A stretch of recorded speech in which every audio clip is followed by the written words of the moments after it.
If you want to move into a Boston apartment, prepare to write a check for more than $10,000 first. Because on top of rent and the security deposit, many residents also pay a broker's fee. Now, Boston may be the only major U.S. city where that's part of the deal, because as WBZ's Brandon Truitt reports tonight, New York City just moved on.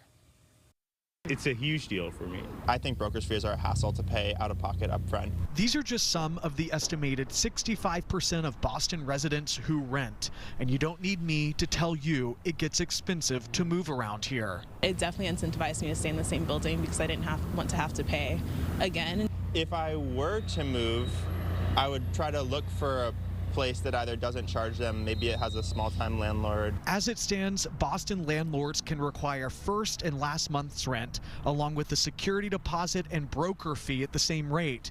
That's up to 4 months of rent due up front before you ever get a key. New York City was one of the few places in the country with a similar system until Wednesday.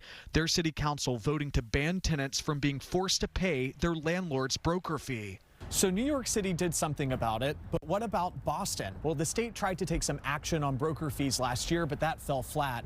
And not everyone's convinced changing it would actually solve the problem.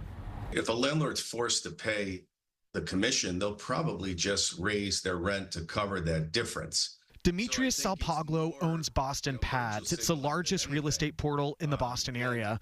Salpoglou says dismantling a broker fee doesn't tackle the root causes of high rent and suggests building more housing could drive up prices. It's misguided in a sense. I think more effort should be put on supply side, like focusing on zoning reform and other measures that bring ample supply to this, to cities that need housing that have low vacancy rates. An issue of supply and demand with renters caught in the middle in a very expensive Boston. Brandon Truitt, WBZ News.